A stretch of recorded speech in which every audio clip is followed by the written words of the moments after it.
দলের এই দূর সময় আপনি কান্ডারি হিসেবে দলের হাল ধরেছেন, কতটুকু আপনি সেই আগের এই দ্বারা অব্যাহত রাখতে পারেন বলে আশাবাদী?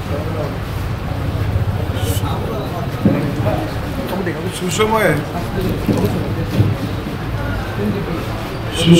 যে কোনো কাজ সবাই করতে পারে, সুসময়ে যে কোনো দলের যে কোনো জাতির নেতৃত্ব দেওয়া সহজ। মানুষের আবেগ যখন অনুকূলে থাকে, অনুকূল পরিবেশ থাকে, তখন নেতৃত্ব দেওয়ার জন্য সোচ্চার উন্নতি হয়। কিন্তু দুর্দিনে দেশ আর জাতিকে রক্ষার স্বার্থে দলের কান্ডারি যারা ধরার সাহসিকতা মুছে নেয়, আমি মনে করি তারাই সঠিক কান্ডারি। এবং এই মুহূর্তে দল আমাকে নির্বাচন করেছে সেই বিপর্যস্ত সময়ে দলকে যাতে আগের জায়গায় ফিরিয়ে দিতে পারি, তার জন্য দলের যে ভরসা, সেই ভরসাকে আমি অটুট রাখতে বলতে পারি। আপনাদের এই দল এত বর্তমান সময়ে এত পেছনে পড়ার মূল কারণ কি বলে আপনি মনে করেন?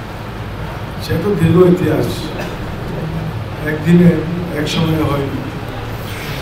দীর্ঘ প্রচার, প্রতিপক্ষ দলের দীর্ঘদিনের যে বিমুখ প্রচার, তারই পরিপ্রেক্ষিতে আজকে দল খানিকটা পিছিয়ে গেছে। কিন্তু সেটা হয়, রাজনীতিতে সেটা অবশ্যম্ভাবী, সেটা হবেই। আজকে পিছনে পড়লে কালকে এগিয়ে যাবে মানুষ। আমার বক্তাগণ বলেছেন কেজরিওয়ালের পরাজয় হয়েছে, ইন্দিরা গান্ধীর পরাজয় হয়েছে, কংগ্রেসের পরাজয় হয়েছে, আবার সংস্থানের সব মহিমায় ফিরে এসেছে। ইউপিএফ দলের খানিকটা পতন হয়েছে, কিন্তু ইউপিএফের কর্মী এবং সৈনিকদের সেই মেহনতে আবার সব মহিমায় ফিরে আসবে ইনশাআল্লাহ।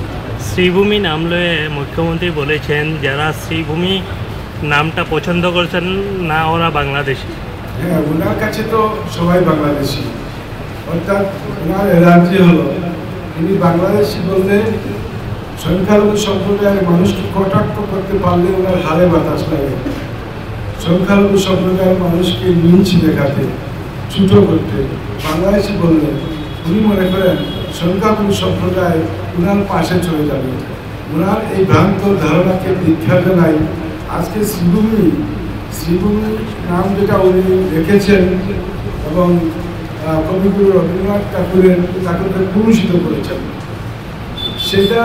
সেটাকে দীক্ষা জানিয়ে আজকে সংখ্যালঘু সম্প্রদায় নয়, করিমগঞ্জে আমি ইতিপূর্বে বলেছি অন্তত 30-40 জনের নাম বলেছি যারা সংগঠিত পদ্ধতিতে করিমগঞ্জ নামের পক্ষে দীর্ঘদিন থেকে প্রায় 2 মাস থেকে ওরা 2-3 মাস থেকে আন্দোলন করে আসছে এবং আগামী 6 তারিখে ওনাদের নেতৃত্বে সংখ্যালঘু সম্প্রদায়ের মানুষের নেতৃত্বে এই সারা জেলাব্যাপী স্ট্রাইক দেখা হচ্ছে।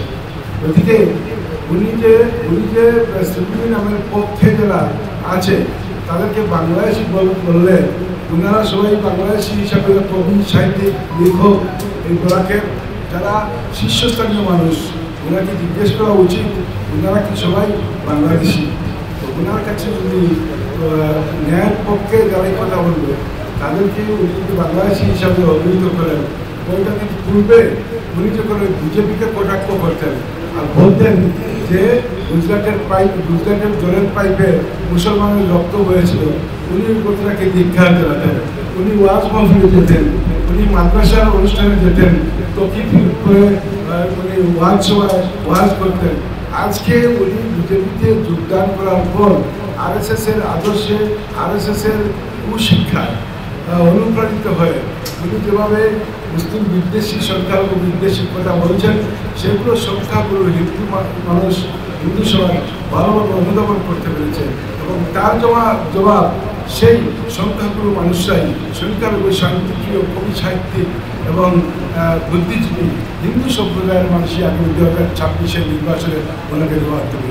2026 গ্রহণ করেছেন, আপনারা কতটুকু সফল হতে পারবেন, কতটি আসলে ব্যক্তি দিবেন আপনারা প্রার্থী কতটুকু দেব বা কতটুকু না দেওয়া হবে না সে ব্যাপারে সিদ্ধান্ত তো সেন্ট্রাল কমিটি নেবে। তবে আমরা সেইটুকু জানি, আমরা কারো ক্ষতি করতে চাই না। আমরা চাই একটা সাম্প্রদায়িক বিদ্বেষহীন, একটা অসাম্প্রদায়িক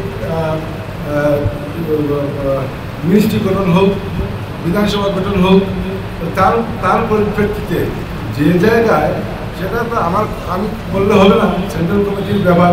তথাপি আমার অনুমান বলছি, আমার যে আদর্শ, দলের যে আদর্শ, সেই আদর্শকে মাথায় রেখে আমি বলছি, যেখানে আমাদের যেটা সম্ভব যে কনস্টিটুয়েন্সিতে সেগুলোতে টিকিট দেওয়া হবে, আর বাকিগুলোতে আমরা এমপি বিজেপি স্টেপ নেব। ধন্যবাদ।